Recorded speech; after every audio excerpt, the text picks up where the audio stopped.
우리 한번 따라할까요? 깨달아짐으로 누리는 풍성한 은혜. 한 번 더 합시다. 깨달아짐으로 누리는 풍성한 은혜. 우리는 지난주부터 깨달아짐으로 누리는 풍성한 은혜 이런 시리즈라는 제목으로 말씀을 은혜 나누고 있습니다. 이번 주는 특별히 하나님을 더 깨달아감으로 누리는 은혜가 무엇인지 또한 살펴보면서 은혜를 나누려고 합니다. 여러분, 요즘 우리의 조국 대한민국에서 살아가는 것이 어떻습니까? 학생과 청년으로, 또한 직장과 사업하시는 분으로, 아니 노후를 보내고 있는 어른들 입장으로서 이 시대를 바라볼 때 걱정이 앞섭니까? 아니면 미래에 대한 소망과 희망을 꿈꿀 수 있습니까? 많은 분들이 미래에 대한 기대보다 걱정이 앞선다 다들 말씀하실 것입니다. 사실 요즘 젊은이들은 연애, 결혼, 출산, 내 집 마련, 인간관계, 꿈, 희망을 포기한 칠포시대라고 말하면서 우리나라를 헬조선, 지옥 같은 나라라고 부정적으로 이야기를 하고 있습니다. 정치적으로 보면 태극기로 대변되는 보수와 촛불로 대변되는 진보가 이 갈등이 너무 깊어서 이제 대화도 안 되는 것 같아요. 경제적으로 너무 힘들어서 장사하시는 분들은 너무 힘들다고 아우성을 칩니다. 젊은 사람들 중에서는 기회만 된다면 외국에 이민 가겠다라고 생각하면서 이민 박람회를 하면 북새통을 이루고 있는 현실입니다. 이제 우리에게 미래는 희망과 소망이라기보다는 걱정, 염려, 두려움이 앞서는 그런 시대가 된 것 같습니다. 사람들이 스포츠에 몰두하며 열광하며 드라마나 영화에 몰두하는 이유도, 맛집을 찾아다니면서 떠나다니는 이유도, 좋은 것을 찾아 여행하는 이유도 가만히 생각해 보면 미래가 어떻게 될지 모르니까 현재라도 즐기자, 이런 마음이 아닌가라는 생각이 들 정도입니다. 그런데 이런 우리의 조국 대한민국에 살기 위해 찾아오는 사람들이 있습니다. 올해 제주도에 입국한 561명의 예멘 사람들, 이 예멘 난민들 때문에 큰 사회적 이슈가 되었습니다. 2015년에 발생한 내전으로 비자 없이 90일간 체류가 가능한 말레이시아로 왔다가 다시 무비자로 올 수 있는 우리나라 제주도로 오게 되었던 것이죠. 깜짝 놀란 정부가 출도 제한 조치, 즉 제주도 안에서만 머물 수 있도록 조치를 취했고 제주도를 무비자 대상국에서 제외시켰습니다. 걱정과 염려가 앞서는 우리 족 대한민국이지만 어떤 사람들에게는 살 길을 찾아와야 되는 그런 나라이기도 합니다.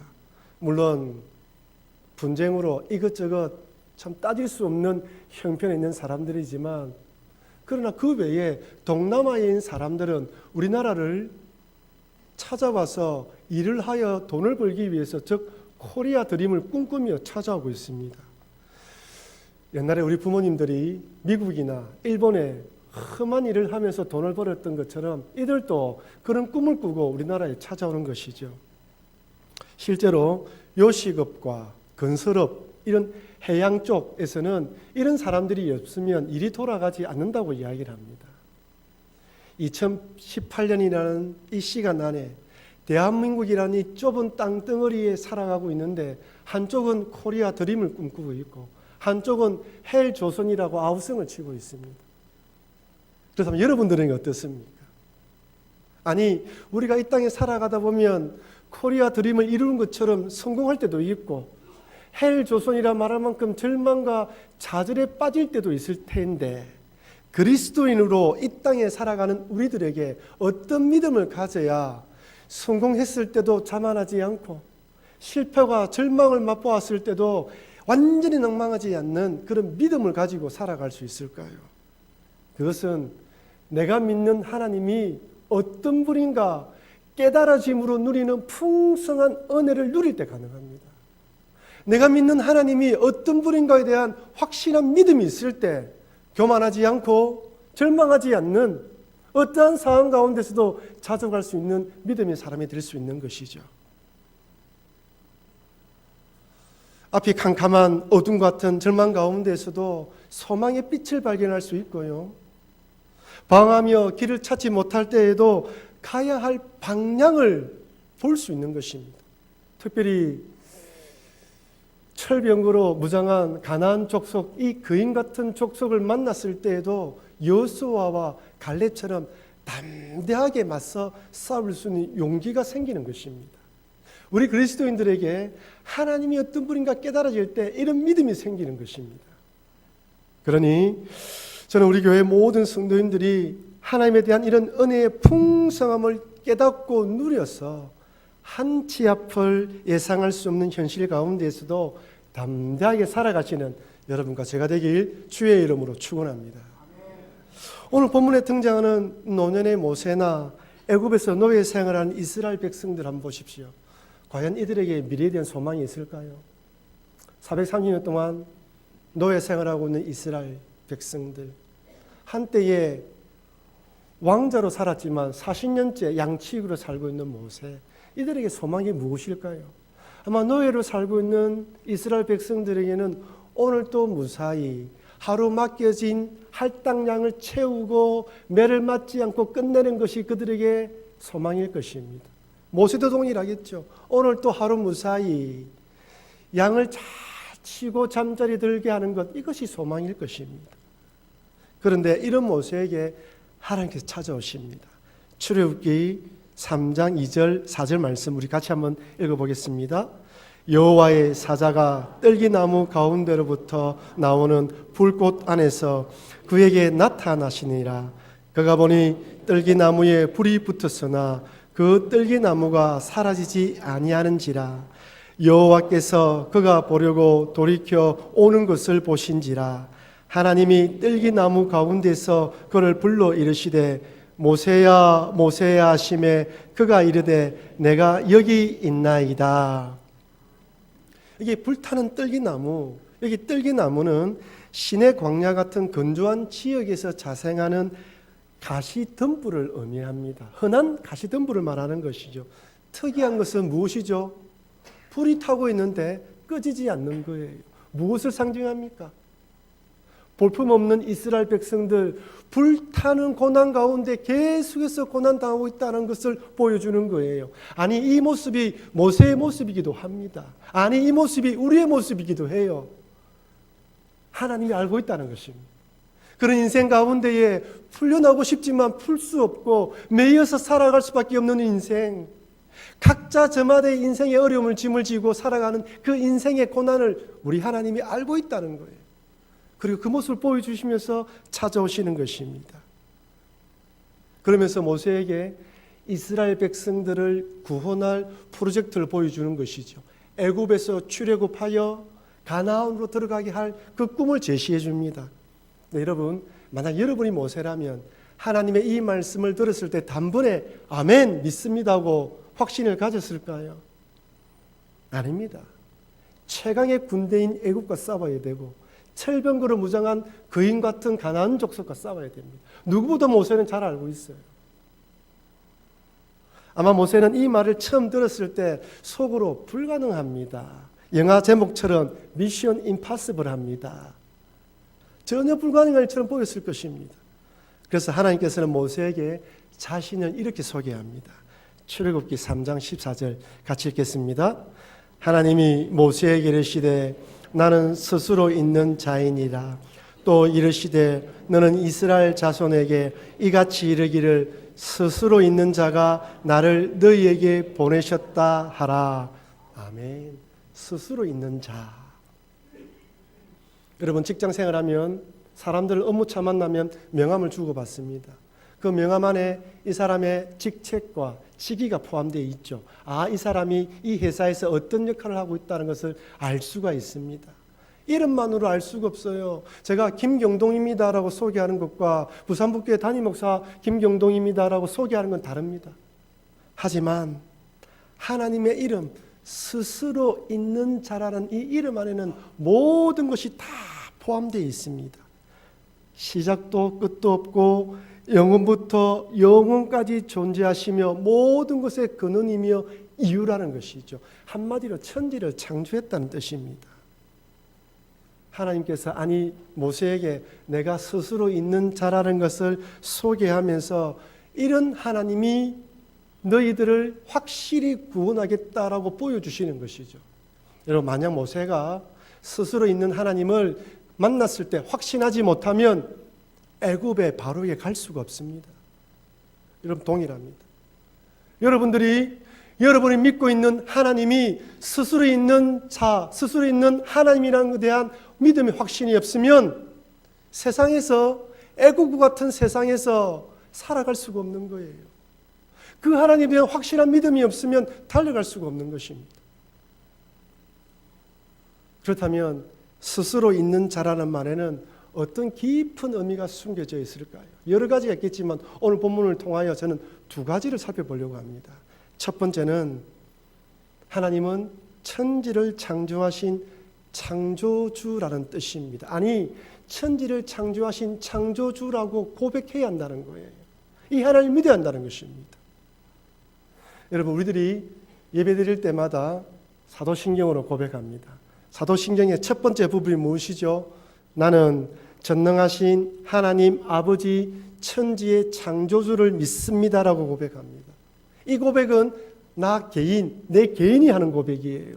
내가 고백하지 않으면 안 되는 고백입니다. 온 세상을 창조하신 분도 하나님이시고, 섭리하시는 분도 하나님이시고, 주장하시는 분도 하나님이다라는 고백입니다. 이 고백에는 나를 만드신 분도 하나님이고, 우리 교회를 주장하시는 분도 하나님이고, 내 인생을 주장하시는 분도 하나님이다라는 고백인 것이지요.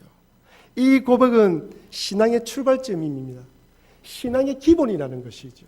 이 고백이 있을 때 세상을, 천지를 창조하신 하나님 관점에서 볼 수 있고, 내 앞에 일어나는 모든 일들을 하나님의 관점 안에서 볼 수 있는 영적인 눈이 열리는 것입니다.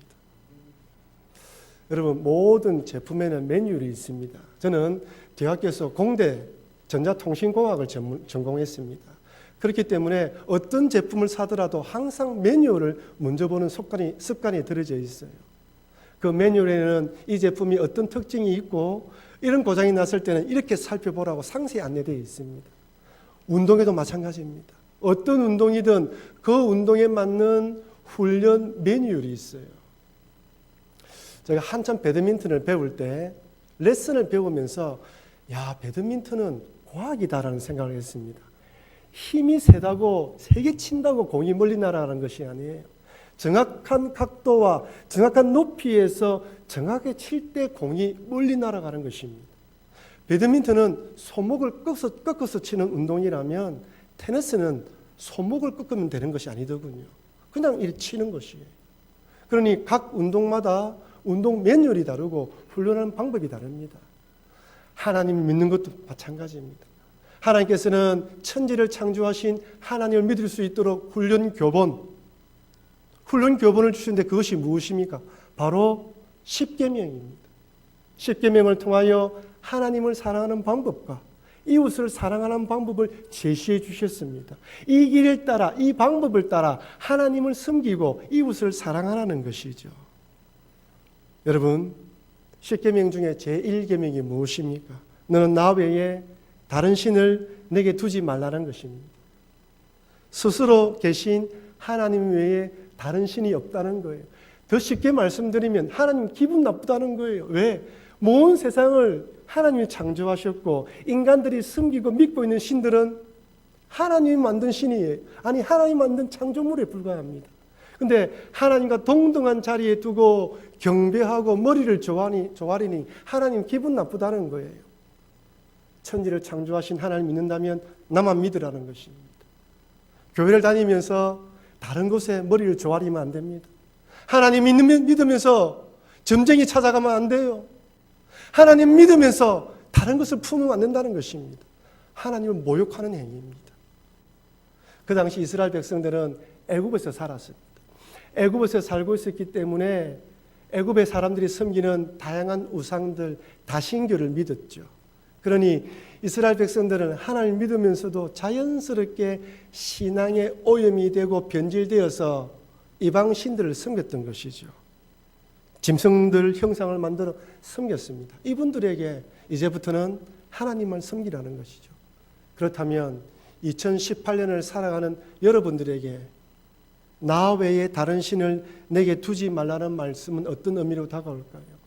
아마 대부분의 여러분들은 하나님 믿으면서 우상에 절하지는 않을 것입니다. 그러나 오늘 같은 세대에는 자기 유익만을 위해 살고 싶은 욕망과 싸워야 합니다. 요즘 세상처럼 자기의 욕심과 탐욕을 부추기며 감정과 느낌에 따라 살아가도록 가르치는 세상도 없는 것 같습니다. 이전에는 부끄러운 죄였는데 지금은 개인의 취향이라는 미명 아래 온갖 악한 일도 서슴지 않고 행합니다. 절대적 진리가 사라져버린 세상에 우리에게도 하나님을 절대적 진리로 믿지 말고 내 욕망에 충실하여 살아가라고 계속해서 유혹합니다. 내 마음 중심에 계신 하나님을 밀어내고 하나님 말씀 중심으로 살아가지 말고 세상이 가르치는 방법대로 내 마음이 요구하는 대로 따라 살아가라는 것이죠. 여러분 얼마나 달콤한 유혹인지 몰라요. 마치 아담과 하와가 하나님의 말씀을 따르지 않고 자기가 주인 되어 살고 싶어서 선악과를 따먹었던 것처럼 오늘도 동일하게 요구합니다. 여러분 잘 기억하십시오. 우리가 예수 그리스도를 구주로 믿어 하나님 백성이 되었지만 그러니까 여전히 이 육신의 몸을 입고 있고 이 세상은 공중의 근세 잡은 자 사단 마귀에 의해서 때로는 운행되는 것처럼 보이기 때문에 유혹하기 때문에 언제든지 넘어질 수 있다는 것을 기억해야 됩니다. 우리 마음속에는 욕망이 들끓어오르고 야망과 내 뜻대로 하고 싶은 것들이 들끓어오르고 또한 사단 마귀의 부추기이기 때문에 쉽게 넘어질 수 있다는 것을 꼭 기억해야 됩니다. 그럴 때 싸워서 이길 수 있는 것이죠. 한 사람이 수도사를 찾아왔습니다. 수도사님, 요즘도 매일 사단과 치열하게 싸우고 있습니까? 라고 물었습니다. 그러니까 이 수도사가 이젠 사단과 싸우지 않고 있다네. 사단과 싸우지 않고 하나님과 싸우고 있네 라고 대답합니다. 깜짝 놀란 이 사람이 아니 어떻게 왜 하나님과 싸웁니까? 라고 묻자 수도사가 이렇게 대답합니다. 하나님께 지기 위해서 싸우고 있네. 여러분들은 내 뜻을 성취하기 위해 하나님과 싸워서 이기려고 합니까? 아니면 하나님의 뜻을 위해 지기 위해 기도하십니까? 사단과의 영적 전쟁에서는 이기기 위해서 싸워야 하고 천지를 창조하신 하나님께 지기 위해서 기도하는 것이 천지를 만드신 하나님을 믿는 신앙의 고백입니다. 제2계명은 길게 설명되어 있지만 한마디로 말하면 우상이나 형상을 만들지 말고 절하지 말라는 것이죠. 여러분, 왜 사람들은 이렇게 형상과 우상을 만들려고 할까요? 사실 좀 긍정적으로 생각해 보면 우리 교회처럼 아무것도 없는 곳에 와서 혼자 기도하는 것보다 절에 가면 금으로 칠한 그 부처 앞에서 머리를 쪼아리며 기도하면 좀 더 경건해 보이고 좀 더 뭔가 있어 보입니다. 근데 여러분, 사람이 자신의 손으로 자기가 믿는 신을 형상과 우상으로 만드는 순간 그때부터 그 신을 자신의 탐욕과 욕심을 채워주는 신으로 전락시켜 버립니다. 한마디로 기복신앙, 주술신앙으로 변질시켜 버린다는 거예요. 내 뜻대로 내 마음대로 주무르려고 하는 마음이 생긴다는 것입니다. 여러분 한번 잘 보십시오. 신통방통하다고 소문난 곳마다 사람들이 몰립니다. 그 사람들이 몰려서 그곳에서 무엇을 빌든가요? 병낫기를 빌고 자녀가 잘 되기를 빌고 만사 형통을 빕니다. 그 어느 누구도 그 앞에서 그 신의 뜻을 위해 살겠다고 기도하는 사람 아무도 없습니다. 2017년도에 재미있는 기사가 실렸습니다. 경남 거제 문재인 대통령 생가가 사실상 폐쇄되었다라는 기사가 실렸어요. 더 이상 관광객들이 간다 하더라도 보지 못하게 만들었다는 거예요. 그 집은 대통령 출생 시 탯줄을 잘라준 것으로 알려져 있는 추경순 할머니의 작은 아들이 살고 있는데 너무 많은 사람들이 찾아와서 사람이 살 수 없을 지경이었다고 합니다. 재밌는 것은 대통령의 길을 받겠다며 돌담에 돌을 빼는 통에 담이 무너져 내렸다는 거예요. 여러분, 대통령의 길을 받기 위해서 돌담도 빼간다면, 하나님을 형상으로 만들었다면 그 형상이 남아 돌겠습니까? 그래서 하나님께서는 제3계명을 통해 하나님의 이름을 망명되이 부르지 말라고 말씀합니다. 하나님의 이름을 하나님 이름답게 부르라는 것이죠. 자신의 야망과 욕망을 성취하는 수단으로 하나님의 이름을 부르지 말라는 뜻입니다. 여러분, 우리가 하나님의 이름을 부르면서 기도하고 난 뒤에 맨 마지막에 누구의 기도로 우리 기도를 마무리합니까? 예수님의 이름이죠. 무슨 말씀입니까? 천지를 창조하신 하나님의 이름을 부르며 기도하다가 맨 마지막에는 예수님의 이름을 걸고 기도를 마치라는 거예요. 여러분, 이름에는 인격이 포함되어 있습니다. 우리가 부모님의 이름을 함부로 부르지 않는 이유도, 아니 부모님의 이름에 그 명예에 먹칠하지 않기 위해서 행동을 조심하는 이유도 그 이름 앞에 그 집안의 인격, 그 부모님의 인격이 포함되어 있는 거예요. 동일합니다. 하나님의 이름을 망령되이 부르지 말라는 것은 하나님의 이름을 내 욕망의 수단으로, 내 탐욕의 수단으로 부르지 말라는 것입니다. 그렇게 하나님의 이름을 부르지 말라고 말씀하시고 난 뒤에도 하나님이 안심이 되지 않았는지 맨 마지막에는 예수님의 이름을 걸고 기도하라는 거예요. 예수님의 이름을 걸고 기도하면 절대로 자기의 유익을 위해서 기도할 수 없는 것이죠. 어떤 분이 기도원에서 기도하고 난 뒤에 큰 은혜를 받았어요. 정말 평생 잊지 못할 큰 은혜를 받았고 무엇이든지 기도하면 하나님께서 다 응답해 주실 것 같은 마음의 감동을 받았습니다. 특별히 마태복음 17장에 겨자씨만큼의 믿음이 있다면 이 산을 명하여 저쪽으로 옮기라 하면 옮겨질 것이라는 그 말이 가슴에 와닿았습니다. 산에서 기도하고 내려오면서 기도하기 시작했습니다. 하나님, 저 산을 옮겨서 저쪽으로 옮겨주십시오. 아무리 기도하고 기도도 응답이 안 되는 거예요. 하나님, 그 은혜를 주셔서 이렇게 기도하는, 믿음을 가지고 기도하는데 왜 응답해 주시지 않았습니까? 라고 이야기를 하자 하나님께서 응답해 주셨습니다. 하나님이 무엇이라고 대답한 줄 아십니까? 왜 그쪽으로 옮기려고 하는데? 여러분이 기도하고 있는 그 기도의 내용, 하나님께서 왜 그 기도에 내가 응답해야 되는데 물은다면 여러분 어떻게 대답하시겠습니까? 말로는 하나님 영광, 하나님의 나라와 의를 위해서 기도한다고 이야기를 하지만 그 속마음을 아시는 하나님께서 왜 그것을 내가 응답해 줘야 된다고 물은다면 여러분 무엇이라 대답하겠습니까?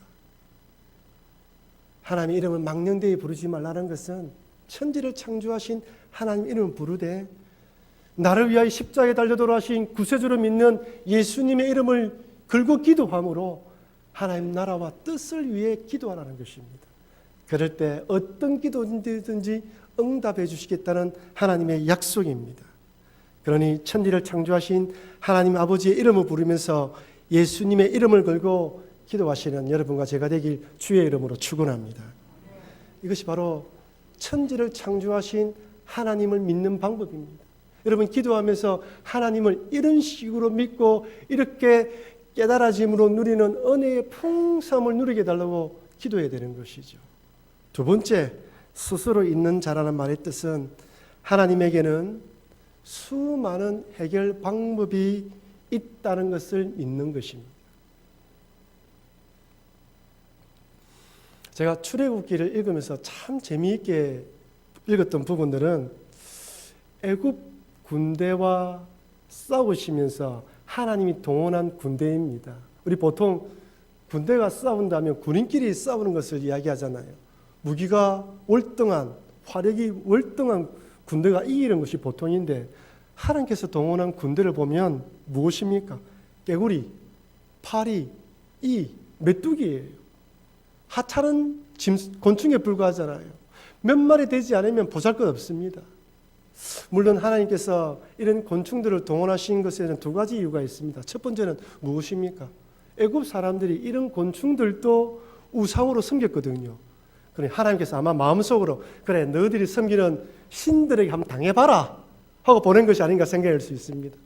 그리고 두 번째는 하찮은 것, 인간들 눈에 보이는 사소한 것일지라도 하나님 손에 붙들림 받으면 군대가 된다는 거예요. 하나님에는 능력과 또한 하나님의 그 지혜와 하나님 방법은 무궁무진하다는 것을 보여주시는 것이죠. 여러분 한번 생각해 보십시오. 홍해 안에 길이 있을 것이라 생각하겠습니까? 반석에서 물이 나오고 매일 아침마다 하늘에서 만나가 내릴 줄 누가 상상이나 했겠습니까?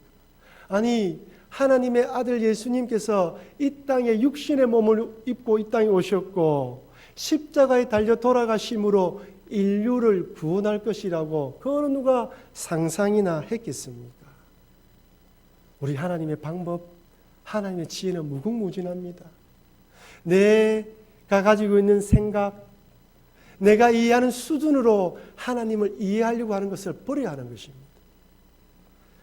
우리 하나님이 이런 분이라는 것을 믿어지면 우리 마음속에 어떤 마음이 들까요? 홍해 같은 일을 만났을 때 어떤 생각이 들까요? 기대하는 마음이 들겠죠. 이번에는 하나님께서 어떤 기가 막힌 방법으로 문제를 해결해 주실까? 출애굽기 14장 13절 14절 말씀 같이 읽겠습니다. 모세가 백성에게 이르되 너희는 두려워하지 말고 가만히 있어서 여호와께서 오늘 너희를 위하여 행하시는 구원을 보라. 너희가 오늘 본 애굽 사람을 영원히 보지 아니하리라. 여호와께서 너희를 위하여 싸우시리니 너희는 가만히 있을지니라. 아멘. 너희는 가만히 있을지니라. 우리 하나님 방법이 무한하다는 걸 아는 사람들은 그런 일을 만날 때 순간적으로 두렵고 어렵지만 하나님께서 이번에 어떤 일을 행하실까 가만히 기대하며 잠잠히 바라보는 것입니다. 이것이 바로 천지를 창조하신 하나님을 믿는 성도들에게 주시는 은혜입니다. 이 믿음이 있을 때 하나님을 기다릴 수 있는 것이죠. 사랑하는 성도 여러분, 우리가 살아가는 이 시대는 과거 어느 때보다 더 살기 좋고 풍요한 시대를 살아가지만 염려와 불안과 두려움, 걱정이 앞서는 시대임에 틀림이 없습니다. 이런 세상 가운데 천지를 창조하신 하나님, 다양한 방법으로 우리를 구원하신 하나님을 굳건히 믿고 이 하나님을 더 깨달아질 때 풍성한 은혜 가운데 이 땅에서도 살아갈 수 있습니다. 두려워하지 않고 담대함으로 나아갈 수 있는 것이죠. 그러니 내가 믿는 하나님은 천지를 창조하신 스스로 있는 하나님을 굳건히 믿으시는 여러분과 제가 되길 바랍니다. 하나님 외에 다른 것들을 마음에 두지 마시고 하나님을 내 욕망의 성취의 도구로 사용하려는 유혹을 물리치시며 하나님의 이름을 부르며 예수님의 이름을 걸고 기도하십시오. 이럴 때 우리 앞에 홍해 같은 절망적인 상황이 찾아온다 할지라도 하나님을 기대하는 그런 믿음으로 담대히 나아갈 수 있을 것입니다. 이런 믿음으로 살아가시는 여러분과 제가 되길 주의 이름으로 축원합니다.